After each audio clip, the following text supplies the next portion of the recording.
Okay guys, welcome back to my channel Rasidi Inspirasi. Preview.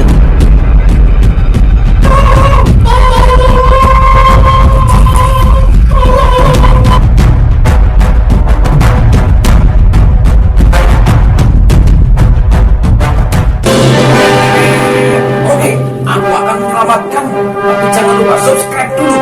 Oke, aku subscribe kamu. Terima kasih. Nah, alhamdulillahnya kedatangan Mas Aksan ke sini ini sebenarnya request dari teman-teman ya, teman-teman karena kemarin bikin video sebelumnya banyak yang DM saya, Pak mau hadirkan Aksan, mau hadirkan saya nggak bisa janji, tak lihat waktunya beliau dulu tak bilang gitu. Alhamdulillah kesampaian. Terus kayak kita kuliah gitu ya. Terus kok bisa dapat beasiswa? Mungkin bisa share terkait dengan trik dan ilmunya kali ya. Iya. Kemudian saya kan April 2018 saya wisuda. Waktu itu saya nggak nyangka. Dulu kan cita-citanya pengen kumlot. Tapi ya saya menyadari saya itu hanya mahasiswa paralel yang nyambi-nyambi. Tapi kok pas wisuda itu saya nggak nyangka berbaliknya itu saya dapat serempangan kumlot itu sebuah apa ya? Kok kayak gini sih gitu. Ketika saya punya sebuah tujuan, kemudian saya merasa nggak sanggup dan saya sudah mengikhlaskan, tapi malah Tuhan itu memberikan sesuatu yang dulu pernah kita inginkan gitu ya. Itu di situ waktu itu saya bisa melebur sendiri waktu wisuda itu melihat perjuangan waktu kuliah sambil kerja, melihat perjuangan orang tua saya yang beri support. Ya semuanya itu saya, wah itu benar-benar luar biasa sekali. Itu April, kemudian Mei itu ada pembukaan PPG Prajabatan. Ya itu tadi yang rezeki teman. Saya itu punya rezeki teman, adalah punya banyak teman karena konversi, karena paralel, karena reguler. Kemudian saya punya teman yang kuliah di UNY S2, memberi informasi ada PPG ya. Mungkin kalau tidak ada teman, mungkin saya nggak akan dapat informasi itu loh Pak. Ya itu. Nah, karena waktu itu saya wisuda kan April. Kemudian dapat info dari teman saya Joko yang S2 di UNY, ada info PPG. Ya karena dulu saya sering kerja sales ya Pak ya. PPG itu saya nggak tahu. Kebangetan nggak itu Pak. Kuliah PGS nggak tahu PPG gitu lah. Ya udah, tapi akhirnya saya tanya-tanya, ya udah dijelaskan sama Joko, ya udah akhirnya saya daftar. Pas tesnya itu ada kendala, ya itu namanya tadi kan keberuntungan tadi. Waktu saya berangkat kan dari Magelang jam 8 sampai tempat tesnya di UNY itu kan jam 10. Saya mikirnya 2 jam cukuplah dari Magelang ke UNY. Nah, tapi nggak taunya saya itu nggak tahu di mana tempatnya gitu loh Pak. Wah, itu sudah muter-muter sampai jam 10 itu saya belum nemu. Akhirnya saya tanya-tanya dan ketemu masuk jam 10 lebih 10. Padahal tesnya jam 10 dan diminta 30 menit sebelumnya itu harus sudah di situ. Berarti udah telat sekitar 40 menit. Itu luar biasa sekali. Tapi akhirnya jadi masuk kan? Itu ketika masuk itu saya masuk enggak. Kalau masuk aja lah, akhirnya masuk dan dilalahnya diperbolehkan Pak. Nah itu mungkin kalau nggak diperbolehkan sudah beda cerita lagi Pak. Nah itu Pak, terus masuk tes pertama, tesnya kan online itu. Nah, tes buka bahasa Inggris. Wah itu bahasa Inggrisnya itu udah yang itu kayak TOEFL gitu loh Pak. Dan saya kan juga nggak begitu paham gitu loh. Nah, udah waktu 30 menit dan baru 2 soal itu udah habis 15 menit.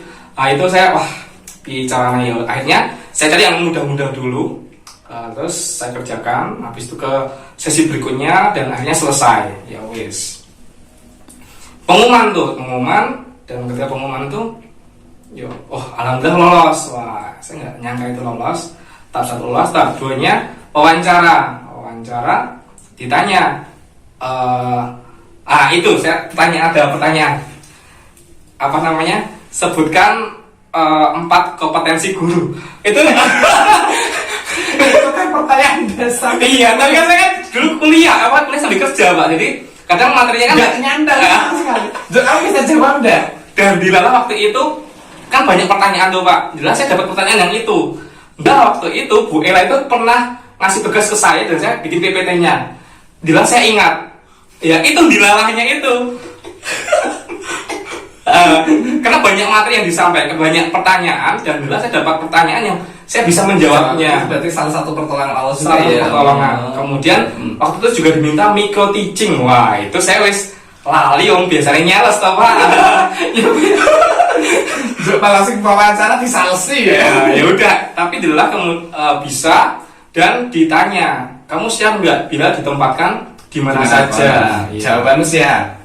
Lah itu kayak wah, ya terus saya kayak mikir, wah saya itu dulu tuh pengen banget bisa ngajar di pelosok-pelosok. Dapat pengalaman baru ya. Gitu. Saya malah kayak kebenaran gitu Pak. Saya langsung jawab siap gitu. Ya udah, akhirnya selesai pengumuman.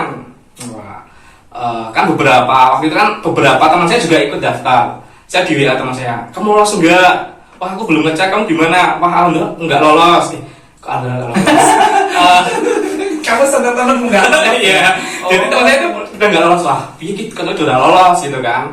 Kayak teman-teman paralel gitu kan. Nah, terus saya buka, kok lolos? Wah, ya seneng banget waktu itu bisa lolos. Kayak kuliah gratis gitu kan Pak. Soalnya dulu kan cita-cita saya kan pengen setelah lulus sekolah itu pengen kuliah, pengen cari beasiswa. Tapi waktu itu kan kendala, nggak ada duit, kendala juga bla bla bla bla. Akhirnya ke swasta dan di sini juga malah dapat PPG gratis gitu kan. Gratis. Itu luar biasa sekali. Tapi di situ belum berakhir Pak, karena waktu itu dilala juga saya dapat keberuntungan yang lain.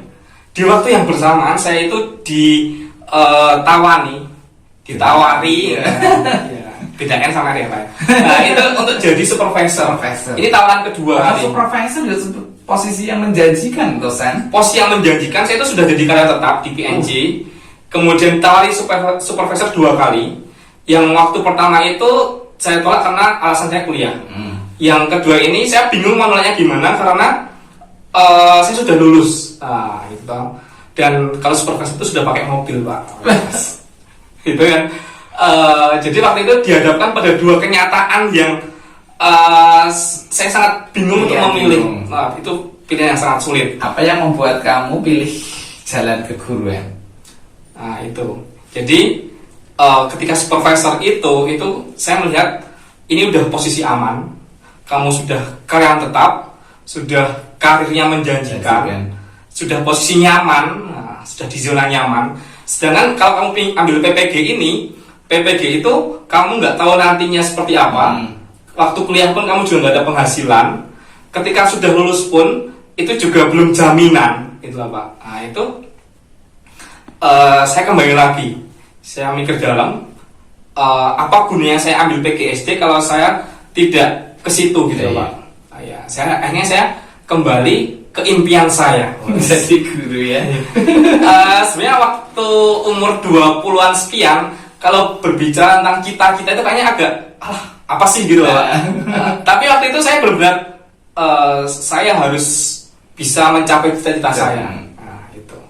Terus akhirnya dengan bismillah saya ambil PPG itu, apapun nanti jalannya itu seperti apa, stop bismillah gitu. Karena saya mikirnya walaupun nanti ketika saya PPG saya nggak ada pemasukan, saya bisa ambil ilmu dari sales itu. Nah, itu disitulah. Jo, terus kabar baiknya kan dirimu akhirnya dapet. Akhirnya saya ambil PNS ya. Setelah PPG kamu ke CPNS masih PPG aja Pak.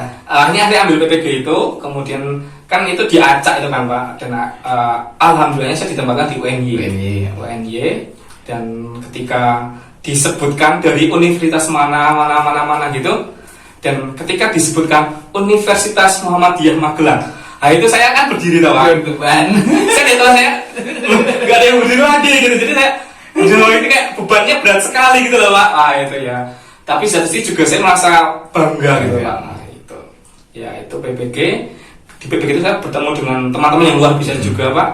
Karena di situ saya juga bisa nyambi kerja. Jadi ketika PPG pun saya nyambi. Nabi sales juga? Oh, bukan. Atau, kerjaan apa yang lain?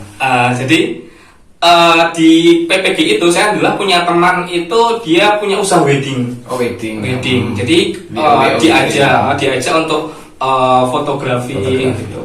Walaupun sebenarnya saya tidak pegang kamera, tapi saya lebih pegang ke manajemennya. Nah itu kemudian juga pernah kita ditawari untuk bikin iklan dari sebuah sekolah dan sebuah kebanggaan gitu loh Pak. Dan iklan itu ditampilkan di bioskop Artos, itu rasanya wah gitu. Hasil karya Gitu. Itu ditampilkan ketika Desember di akhir tahun itu kan liburan itu, wah itu rasanya senang gitu loh Pak, itu kan. Nah, itu kemudian juga pernah teman saya kan dia bikin gelang sawan. Oh yang iya. pakai bayi-bayi Iya gitu ya. itu. Saya buruh di situ, saya motongin gelang. Jadi kalau pagi saya kuliah, malam itu saya motongin gelang. Itu cuma biar bisa bertahan hidup gitu loh Pak. Kemudian juga pernah jualan buket bunga di UNY. Wisuda. Iya, itu saya juga pernah lakuin itu Pak. Itu saya kalau aduh malu ya gimana lagi gitu. Tapi ya itu ketika apa yang kita dapatkan di masa lalu sebenarnya itu adalah bekal kita di masa depan. Dulu ketika saya benar-benar nggak mau jadi sales, ternyata di masa depan itu berguna gitu loh Pak. Mental saya jadi terlatih, yang tadinya saya malu saya jadi bisa mencari peluang. Nah itu ya itu sangat luar biasa sekali. Nah waktu PPG Luar biasa loh ini ceritanya dari ketika Aksan ini akhirnya bisa lolos pick dari sekian banyak, bahkan dari alumnusnya ya, dari kampus sebelumnya dia satu-satunya dari sekian banyak orang. Setelah ini kita akan coba dengarkan bagaimana proses kok bisa-bisanya dia itu kok keterima menjadi PNS dan sekarang statusnya sebagai PNS di SD percobaan 3 ya gitu. Coba ceritakan dong kok bisa kamu PNS gitu loh. Padahal kamu kan di kuliah nggak begitu smart, nggak begitu smart. Saya nggak ngomong gitu ya. Cari bahasa saya menyadari ya. Kok bisa gitu loh? Ya itu Ya mungkin itu dua orang tua. Kemudian juga ketika kita yakin dengan sesuatu, Tuhan itu memberikan semuanya gitu Pak. Itu kan saya juga pernah baca ada namanya Law of Attraction. Oh, iya. Hukum tarik menarik. Kita berpikir positif, maka semesta akan positif juga. Gitu. Nah, terus ya di situ di PPG itu saya itu ketemu dengan teman-teman yang luar biasa juga dari banyak universitas, dari banyak budaya. Kemudian di situ kami saling berlomba-lomba, saling support juga, termasuk itu ada informasi CPNS. Nah, itu saya juga beruntungnya itu PPG itu saya dapat teman-teman yang sama-sama cari informasi gitu loh Pak. Jadi lebih cepat dapatnya. Terus dapat informasi itu waktu pembukaan CPNS saya kan dari Magelang. Sedangkan waktu itu saya di Jogja. Saya bingung antara Magelang atau Jogja. Daftarnya. Kalau Magelang itu formasinya sedikit tapi pendaftarnya banyak. Sedangkan kalau di Sleman, waktu saya ambil Sleman, itu lowongannya banyak, tapi juga yang daftar banyak juga lebih banyak juga. Apalagi kan Sleman kan juga kabupaten yang dekat dengan kampus-kampus. Itu Pak, itu yang saya takutkan Pak. Wah, itu Sleman kan termasuk kabupaten yang dekat dengan kampus-kampus yang banyak mencetak pendidik juga loh Pak. Nah, di situ akhirnya saya ambil mana nih peluang yang lebih besar. Akhirnya saya menentukan ke Sleman. Karena kenapa ke Sleman? Karena di Sleman saya punya teman-teman PPG yang dari Sleman juga, dan informasinya lebih mudah saya dapatkan daripada Magelang itu. Kemudian saya ambil Sleman, tanya ke teman-teman yang pintar-pintar, daftar nanti. Dan mayoritas dari teman-teman yang lebih pintar dari saya, mereka itu mencari tempat-tempat yang daerah gunung, yang tempat-tempat yang di SD yang biasa gitu Pak. Ya. Masih SD. Tapi kamu kok SD percobaan 3 itu masuk SD yang cukup favorit, karena setahu saya SD percobaan 3 itu yang nilai UN-nya tertinggi se-DIY. Kenapa kamu pilih SD favorit itu? Itulah ilmu marketing saya Pak. Ilmu marketing saya. Jadi ketika teman-teman menentukan SD pinggiran, saya justru berpikir bila semua yang pintar-pintar, mayoritas yang pintar-pintar nilai seperti itu, justru SD unggulan malah sepi peminat. Akhirnya ya udah Bismillah saya langsung daftar ke SD percobaan 3. Sebenarnya waktu itu saya nggak tahu itu SD unggulan. Saya hanya pengennya SD percobaan termasuk SD yang disiplinnya tinggi gitu loh Pak. Dan saya pengen belajar dari SD yang bagus karena saya saya menyadari bahwa ketika kuliah saya tuh nothing gitu loh. Jadi saya belum bisa apa-apa. Jadi saya pengen masih belajar lagi gitu loh Pak.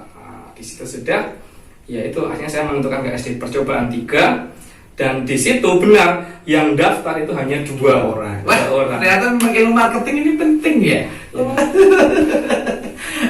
Oke San, dari sekian banyak pencapaian, sebenarnya apa sih yang membuat kamu merasa berharga, dirimu berharga? Pencapaian apa yang paling kamu syukuri di hidup ini gitu, sampai di posisi ini gitu?